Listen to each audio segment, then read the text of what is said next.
स्वागत सभी का आपके अपने YouTube प्लेटफॉर्म दृष्टि एग्रीकल्चर पर नेमराज सुंडा बुक सीरीज के क्रम में आज के इस क्लास में हम देखने वाले हैं शुष्क भूमि कृषि यानी कि ड्राई लैंड एग्रीकल्चर क्या होती है। और इसी के साथ साथ जो इम्पोर्टेंट पॉइंट जैसे कि जो फैक्ट पूछ लिए जाते हैं, रेन फेड एग्रीकल्चर, ठीक है, वर्षा पर आधारित कृषि, ठीक है, ये सब क्या होती हैं, ठीक है, क्या क्या इनके फैक्ट हैं, इन सभी के बारे में हम आज चर्चा करेंगे। और जो लोग नए हैं चैनल को ज़रूर सब्सक्राइब करें और ज़्यादा से ज़्यादा लोगों में शेयर करें, क्योंकि ये हिंदी की जो बुक है नेमराज सुंडा की, ठीक है, एक कम्पिटेटिव बुक ऑफ एग्रीकल्चर, ये मैं पूरी आपको करवाने वाला हूँ। फिर इसके बाद मैं जल्द से जल्द आपकी जो मतलब कि इंग्लिश का जो वर्जन है इसका, ठीक है, उसकी भी मैं सीरीज़ शुरू करूँगा। तो ज़्यादा से ज़्यादा शेयर करिए, लोगों में पहुँचाइए, ठीक है। फ्री ऑफ कॉस्ट ये सब दिया जा रहा है आप लोग को, ठीक है। तो चलिए देखते हैं शुष्क भूमि कृषि यानी कि ड्राई लैंड एग्रीकल्चर। अब यहाँ पर नाम में अगर देखें, ठीक है, ड्राई लैंड एग्रीकल्चर यानी कि कहने का मतलब है कि ड्राई लैंड का मतलब कि शुष्क, ठीक है, शुष्क भूमि कृषि यानी कि यहाँ पर सिंचाई के साधन नहीं होते हैं। और जो कृषि की जाती है, जितनी भी हम एक्टिविटीज़ करते हैं, कोई भी क्रॉप लेते हैं, वो सब किस पर निर्भर होती हैं? वर्षा पर निर्भर होती हैं। यानी कि हम कह सकते हैं शुष्क भूमि कृषि को क्या वर्षा आधारित खेती भी क्या है, ठीक है, उसका क्या है, एक प्रकार है, या उसको हम बता सकते हैं कि ये वर्षा पर आधारित ही खेती होती है। तो यहाँ लिखा है यह पूर्ण रूप से क्या है, वर्षा पर आधारित खेती का प्रकार है। और भारत में शुद्ध बोए गए क्षेत्रफल कितना है? मैंने एक बार डाटा आपको बताया था कि भारत में, जो कि भारत का कुल जो भौगोलिक क्षेत्रफल कितना, 328.7 समथिंग कुछ है इसका, मिलियन हेक्टेयर क्या है इसका, ये टोटल जियोग्राफिकल एरिया है। अब 328 पॉइंट समथिंग जो इसका जियोग्राफिकल एरिया है इंडिया का, उसमें से जो आपका जो शुद्ध बोया गया क्षेत्रफल है जिस पर खेती की जाती है, वो कितना है? 142 मिलियन हेक्टेयर, ठीक है। अब इस 142 मिलियन हेक्टेयर में ये ड्राई लैंड एग्रीकल्चर में कितनी, मतलब इसमें ड्राई लैंड एग्रीकल्चर कितना होता है? तो जो 142 का जो 67% जितनी भी भूमि है, उस पर क्या होता है, ये ड्राई लैंड एग्रीकल्चर की जाती है, ठीक है। अब कॉन्सेप्ट आपको क्लियर हो गया होगा। उसके बाद भारत में कुल खाद्यान्न उत्पादन का 40 से 42% उत्पादन शुष्क कृषि से प्राप्त होता है। यानी कि जो इंडिया का टोटल जो क्रॉप प्रोडक्शन है, ठीक है, खाद्यान्न उत्पादन है, उसमें से अगर बात करें जो ड्राई लैंड एग्रीकल्चर से जितना प्रोडक्शन होता है, कितना होता है, तो टोटल का कितना होता है? 40 to 42%, यानी काफ़ी है, ठीक है। उसके बाद राजस्थान में 62% क्षेत्रफल पर क्या होती है? शुष्क खेती। क्योंकि सबको पता है कि राजस्थान में क्या होता है कि सिंचाई के साधन इतने उपलब्ध नहीं हैं, ठीक है, वो शुष्क एरिया है।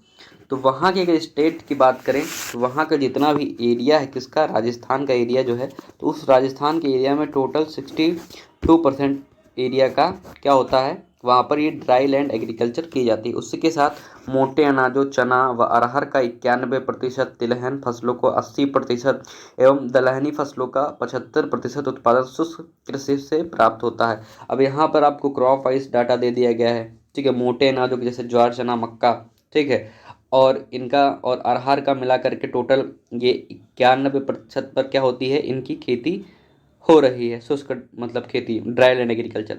तिलहन का 80% भाग है, दलहन का 75% भाग है, ठीक है।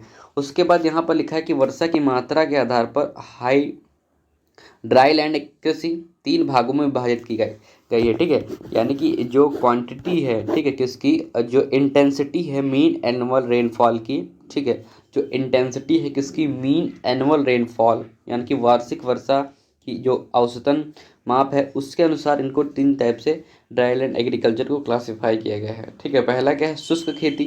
तीसरा क्या है, ड्राई लैंड फार्मिंग, एग्रीकल्चर नहीं है, ठीक है, यहाँ पर फार्मिंग की बात की जा रही है। सेकंड में ड्राई लैंड फार्मिंग की बात की जाए, यहाँ पर एग्रीकल्चर की बात नहीं की जा रही। फिर उसके बाद रेन फेड फार्मिंग। तो बेसिकली क्या है, 3 है, ठीक है, शुष्क खेती, dry land farming, rain fade farming, ठीक है। तो सबसे पहले देखते हैं कि शुष्क खेती क्या है। तो ऐसे क्षेत्र जहाँ वार्षिक औसत वर्षा कितनी होती है, 750 मिलीमीटर से कम होती है, इनकी लेस देन 750 मिलीमीटर से ये मीन एनुअल रेनफॉल जहाँ पर कम होती है, ठीक है, 750 मिलीमीटर से वार्षिक वर्षा कम होती, वहाँ पर शुष्क खेती यानी कि ड्राई फार्मिंग की जाती है। उसके बाद यह खेती मुख्यतः शुष्क क्षेत्रों में की जाती है एवं मुख्य उद्देश्य नमी संरक्षण यानी कि मॉइस्चर कंजर्वेशन के लिए ये करते हैं। ठीक है, चूँकि नमी की कमी होती है, वर्षा कम होती है और वर्षा पर आधारित ये खेती होती है, उसका ही प्रकार है। ठीक है, तो 750 मिलीमीटर से कम, इतना आप ध्यान रखिएगा। उसके बाद है ड्राई लैंड फार्मिंग। ठीक है, तो ऐसे क्षेत्र जहाँ वार्षिक औसतन वर्षा कितनी होती है, ये आपका हो जाएगा 750 से 1150 मिलीमीटर। ठीक है, 750 से 1150 मिलीमीटर जहाँ पर वार्षिक वर्षा होती है, वहाँ पर ड्राई लैंड फार्मिंग की जाती है। यह खेती मुख्यतः अर्ध शुष्क क्षेत्रों में की जाती है यानी कि सेमी एरिड रीजन में की जाती है एवं मुख्य उद्देश्य नमी व भूमि संरक्षण, यानी कि यहाँ पर हम मॉइस्चर को तो कंजर्व करेंगे, लेकिन उसके साथ साथ लैंड सॉइल को भी क्या करेंगे, उसको भी हम कंजर्व करेंगे। ठीक है, किससे करेंगे, मान लिया सॉइल इरोजन है, उससे, इन सब चीज़ों से उसको कंजर्व करेंगे। उसके बाद तीसरा जो प्रकार है रेनफेड फार्मिंग। तो ऐसे क्षेत्र जहाँ वार्षिक औसत वर्षा कितनी होती है, 1150 से अधिक होती है। ठीक है, पहले मैंने 750 से कम बताया, फिर 750 से 1150 बताया। उसके बाद आपका क्या बताया, 1100 से अधिक, तो वहाँ पर रेन फेड फार्मिंग यानी कि वर्षा आधारित क्षेत्र, वहाँ पर मतलब कि सिंचाई के साधन सब उपलब्ध होंगे, तो यहाँ वहाँ पर फसलों की खेती करना रेनफेड फार्मिंग कहलाती है। यह खेती मुख्यतः अर्ध आर्द्र व आर्द्र क्षेत्रों में की जाती है एवं मुख्य उद्देश्य जल निकास होता है। चूँकि अब यहाँ पर वर्षा ही क्या है, अधिक है, वार्षिक वर्षा कितनी है, 1150, काफ़ी है। ठीक है, तो यहाँ पर जल की समस्या, भराव की समस्या देखने को मिलेगी, तो वहाँ पर जल निकास करते हैं। बाकी उपरोक्त दो में सबसे पहले मैंने जो आपको बताया था, ठीक है, शुष्क खेती, वहाँ पर हम नमी को संरक्षण करेंगे, दूसरे में नमी और भूमि दोनों को करेंगे, यहाँ पर जल निकास करेंगे। अच्छा, अगला क्या है, बिंदु सूखा यानी कि ड्राफ्ट। क्या है, जहाँ वार्षिक वर्षा 75% से कम होती है, सामान्यतः ऐसे क्षेत्र सूखे के अंतर्गत आते हैं। कितनी, 75% से यदि हमारी मीन एनुअल रेनफॉल कम है, तो वो जो एरिया आता है वो ड्राई एरिया के अंतर्गत आते हैं। ठीक है, भयंकर सूखा क्या होता है, तो सामान्य से 50% कम, कि जो जनरल होना चाहिए उससे, उसका यदि 50% और घट जा रहा है, कम वर्षा हो रही है, ठीक है, तो वो क्या, भयंकर सूखा यानी कि अकाल की स्थिति आ जाएगी। अब शुष्क खेती के सिद्धांत क्या होते हैं, तो पहला क्या है, नमी का संरक्षण यानी कि कंजर्वेशन ऑफ द मॉइस्चर, पहला ये सिद्धांत हो गया। तो इसके लिए हम क्या क्या चीज़ें हम अपनाएंगे, ठीक है, तो गहरी जुताई करके नमी को हम संरक्षित कर सकते हैं। पलवार यानी कि मल्चिंग का उपयोग करके, सामान्यतः जो हम मल्चिंग कर देते हैं, ठीक है, पॉलीथीन वगैरह का, ठीक है, यहाँ पर जो पुआल वगैरह उसके द्वारा हम मल्चिंग कर देते हैं। उसके बाद तीसरा बिंदु क्या लिखा है, वर्षा जल भंडारित का प्रयोग। ठीक है, वाटर सेट यानी कि जो आपके वाटर बॉडीज़ होती हैं, ठीक है, जो जल भराव वाले होते हैं, उसमें पानी हम एकत्रित कर लेते हैं। ठीक है, वर्षा के जल को एकत्रित कर लेते हैं। ठीक है, आगे देखते हैं, आगे क्या है, खरपतवार नियंत्रण करके। ठीक है, तो जब हम मल्ची करेंगे तो उससे हमारा वीड मैनेजमेंट भी काफ़ी हो जाएगा। ठीक है, उससे जो आपके अनवांटेड प्लांट हैं, अवांछनित पौधे हैं, वो क्या कहलाते हैं, वीड कहलाते हैं, खरपतवार कहलाते हैं। तो जब हम मतलब कि अपनी क्रॉप को, ठीक है, मल्चिंग कर देते हैं, तो उससे वीड भी ग्रोथ नहीं कर पाते हैं। ठीक है, क्योंकि ये क्या करेंगे, जब आपके फील्ड पर ये मेन क्रॉप के साथ जब ये वीड लगे रहेंगे, तो उसका भी न्यूट्रिएंट, उसकी भी जो मॉइस्चर है, सब ये भी उसको अपटेक करेंगे, वैसी कमी है। ठीक है, तो इनका भी मैनेजमेंट करेंगे। वायुरोधी पट्टियों का प्रयोग करके विंड ब्रेक्स बना देंगे। ठीक है, जिससे कि अपर्दन नहीं होगा, ठीक है, मॉइस्चर कम होगा। ठीक है, उसके बाद वाष्पोत्सर्जन या उत्सर्जन की मात्रा कम करके, अब हम वाष्पोत्सर्जन यानी कि इवापोरेशन, ट्रांसपरेशन, इनकी हम कैसे मात्रा को कम करेंगे, तो यहाँ पर लिखा है प्रति उत्सर्जक पदार्थों का प्रयोग, यानी कि एंटी ट्रांसपीरेंट्स जो होते हैं, ठीक है, यानी कि जो उत्सर्जन की मात्रा में कमी कर देते हैं। ठीक है, तो उन पदार्थों का उपयोग कर देंगे, तो मतलब उत्सर्जन कम होगा तो पानी की मात्रा कम निष्कासित होगी।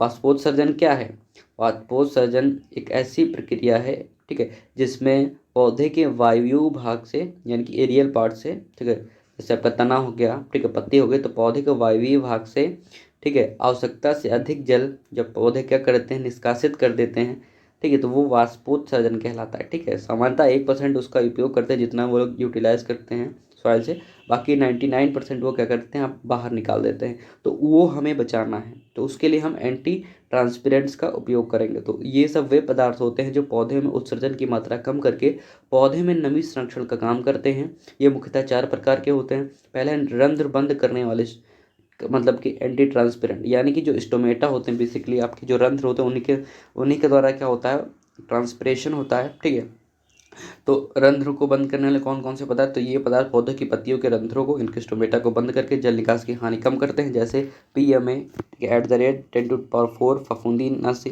ठीक है, एट्राजीन खरपतवारनाशी, CO2, ABA, एब्सिसिक एसिड आदि पदार्थों को जब हम उपयोग करते हैं तो क्या करते हैं, बेसिकली क्या करते हैं, जो आपके स्टोमेटा होते हैं, ठीक है, इनको क्या करते हैं, क्लोज कर देते हैं। तो जिससे क्या होता है कि अल्टीमेटली जो ट्रांसपिरेशन रेट है, जो वाष्पोत्सर्जन की दर है, जो जल की हानि होती है वो रुक जाएगी, जिससे हमारा अल्टीमेटली क्या होता है, सॉइल मॉइस्चर कंजर्व हो जाएगा। दूसरा क्या है कि परावर्तित प्रकार से रिफ्लेक्टिंग टाइप, यानी कि ये पदार्थ सूर्य से आने वाली किरणों को परावर्तित करके पत्तियों का तापमान कम करते हैं, जिससे पौधे में वाष्पोत्सर्जन की क्रिया नहीं होती। तो एक पॉइंट ये भी रहता है कि जो वाष्पोत्सर्जन होता है वो तापमान पर क्या होता है, डिपेंड करता है, यानी कि जैसे जैसे मतलब कि तापमान में वृद्धि होगी उसी प्रकार से क्या होता है कि वाष्पोत्सर्जन की, यानी कि ट्रांसपिरेशन की रेट, यानी कि लॉस ऑफ वाटर की रेट क्या होती, बढ़ती जाती है। अब यदि हम तापमान को ही बढ़ने ना दें तो वाष्पोत्सर्जन क्या होगा, अल्टीमेटली कम हो जाएगा। तो ऐसा भी हम कर सकते हैं। तो इसके लिए केओलिन, ठीक है, @50% व चूना का छिड़काव करते हैं। उसके बाद अगला क्या है कि पत्ती पर आवरण, यानी कि वही मल्चिंग जो मैंने आपको बताया। ठीक है, तो ये पदार्थ पत्तियों की सतह पर एक पतला आवरण बनाते हैं, जिससे वाष्पोत्सर्जन की क्रिया कम होती है। ठीक है, जैसे आपके हो गए मोबिलीफ, ठीक है, हेक्साडेकोनाल, सिलिकॉन ऑयल एवं मोम युक्त पदार्थ। चौथा क्या है, वृद्धि का अवरोधक, ग्रोथ रिडार्टेंट्स, ठीक है, ग्रोथ में क्या करते हैं, कमी करते हैं। ठीक है, तो ये पदार्थ जड़ की अपेक्षा तने की वृद्धि कम करते हैं, जिससे पौधे को कम जल की आवश्यकता होती है। तो जैसे क्या होता है, साइकोसेल। ठीक है, तो ये कहते हैं हम, मतलब कि ऐसे क्षेत्र जहाँ पर क्या होता है, वर्षा कम होती है, ठीक है, सूखा होता है, 75% से कम है, 50% से कम है, ठीक है, पानी के ज़्यादा साधन नहीं उपलब्ध हैं, वर्षा कम होती है, तो वहाँ पर हम कैसे नमी को कंजर्व करेंगे उसके बारे में मेथड्स बताइए। दूसरा बिंदु क्या है, हम फसल प्रबंधन, क्रॉप मैनेजमेंट करके भी हम कर सकते हैं, क्योंकि आप जानते हैं जैसे गन्ना, धान, लेकिन इनकी जो मतलब की डिमांड है वाटर की ज़्यादा है। तो यहाँ पर क्या, मिश्रित खेती उगाना या शुष्क खेती के लिए क्या है, एक फसल बीमा। उसके बाद शुष्क खेती में बीज दर 10 से 15% अधिक रखते हैं तथा पौधे की संख्या 10 से 15% कम रखते हैं। ठीक है, ये पॉइंट याद रखिएगा। ड्राई लैंड एग्रीकल्चर में, ठीक है, शुष्क खेती जब हम करते हैं, ठीक है, तो वहाँ पर क्या करते हैं कि 10 से 15% बीज दर क्या होते हैं, बढ़ा, सीड रेट क्या होते हैं, 10 to 50% इंक्रीज कर देते हैं, लेकिन जो पौधे होते हैं, प्लांट्स होते हैं, उतने ही क्या कर देते हैं, कम कर दिए जाते हैं। तो बुआई से पूर्व क्या होता है, पश्चिम दिशा में करनी चाहिए, बुआई पूर्व से पश्चिम दिशा में करनी चाहिए, क्योंकि जो हवाएं होती हैं, ठीक है, हवाएं से जो क्या होगा, मतलब कि जो नमी होगी वो बनी रहेगी, वो उड़ नहीं पाएगी। ठीक है, बेसिकली कहने का ये मतलब है। दूसरा क्या है, किस्म चुनाव, हमें ऐसी वैरायटीज़ का मतलब करना चाहिए जिनकी वाटर डिमांड क्या है, कम हो, ठीक है, सूखा के प्रति वो सहनशील हो। ठीक है, तो यहाँ पर जैसे लिखा भी है, जो वैरायटीज़ यहाँ पर दी गई हैं, सूखे के प्रति सहनशील, रेजिस्टेंट, ठीक है, ड्राफ्ट रेसिस्टेंस वैरायटी, तो बाजरा के लिए है WCC, ठीक है, 75, RH B 30, HHB 67, MH 179, ठीक है, बाजरे की हो गई। ज्वार की है CSH 6, SPV 96। गेहूं की देख लेते हैं, वीट की देख लेते हैं, तो D 134, मुक्ता के 65, लोग जोब 666, राज 3077। जौ की क्या है, RD 31, RD 2552। चना की अगर बात करें तो RSG 2, दोहद येल्लो, ठीक है, BJ 256, C 235। सरसों की अगर बात करें तो वरुणा काफ़ी फेमस वैरायटी है, T 59, RH 30, Pusa bold, Durgamani, Aravali, bio 902। ठीक है, मूंग की अगर बात करें तो पूसा बैसाखी के 851, SML 668, RMG 62। मोट की क्या हो जाएगी, जड़िया ज्वाला, RMO 40, काजरी मोट। ठीक है, तो ये सब क्या है, इसी प्रकार देख लीजिए। उड़द की बात करें तो T 9, कृष्णा, बरखा, तिल, RT 127, TC 35। मूंगफली की AK 12, 24, AK 24, JL 24, GG 2। ग्वार की दुर्गापुरा सफ़ेद, दुर्गापुरा जय, RGC 936। मक्का संकुल अगेती 76, D 765। चावल की क्या हो जाएगी, RC 19। ये सब क्या है, सूखे के प्रति सहनशील वैरायटीज़ हैं, इनको अडॉप्ट करना चाहिए जब हम शुष्क खेती करते हैं। जो जो मेथड्स के साथ। अब क्या है वाष्पोत्सर्जन, इवापो ट्रांसपिरेशन क्या है, तो भूमि से वाष्पीकरण व पौधे से उत्सर्जन से जल का वाष्प के रूप में वातावरण में जाना। यानी कि यहाँ पर देखिए दो फिनोमिना घटित हो रहे हैं। एक तो इवापोरेशन हो रहा है, ट्रांसपिरेशन, तो वो क्या होगा, पौधे की सतह से होगा, ठीक है। उसके बाद यहाँ पर इवापोरेशन, फिर उसमें क्या होगा, ठीक है, नहीं सॉरी, ट्रांसपिरेशन क्या होता है कि जो पौधे की सतह से हो, लिविंग से हो, ठीक है, लिविंग सरफेस से।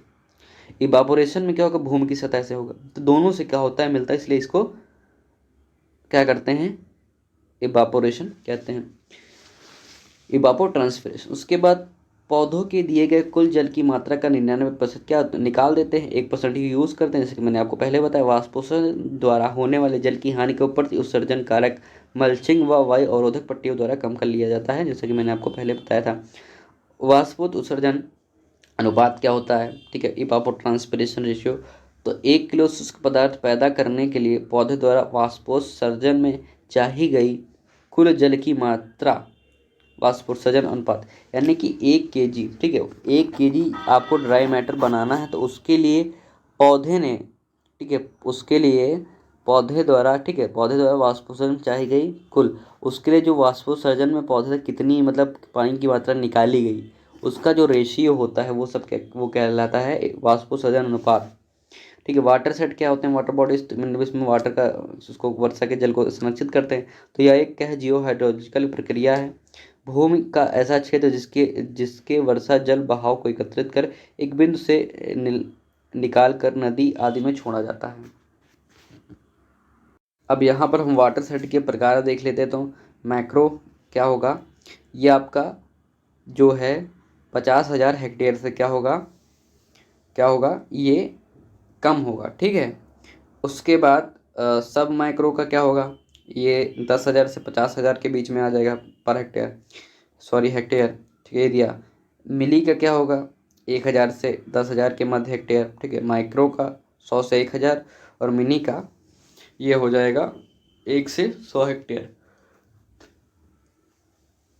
उसके बाद आगे देखते हैं वाटर हार्वेस्टिंग, लास्ट बिंदु है आज की सेशन का। तो वर्षा पानी का बाद में उपयोग हेतु इकट्ठा कर संग्रहण करना वाटर हार्वेस्टिंग होता है। टांका क्या है, राजस्थान में वर्षा जल संग्रहण हेतु बनाई जाने वाली संरचना टांका कहलाती है। कहाँ पर, राजस्थान में। खड़ीन क्या है, तो जैसलमेर में टीलों के मध्य कठोर भूमि जहाँ वर्षा जल संग्रहित होता है एवं गेहूँ व चना उगाया जाता है, तो वो खड़ीन कहलाता है। तो ये टर्म याद रखिए किस स्टेट से रिलेटेड है, बस। तो आज की क्लास में इतना ही, मिलते हैं नेक्स्ट क्लास में। तब तक के लिए जुड़ते रहिए, ज़्यादा से ज़्यादा लोगों को शेयर करिए, ठीक है। अगले, थैंक यू, जय हिंद।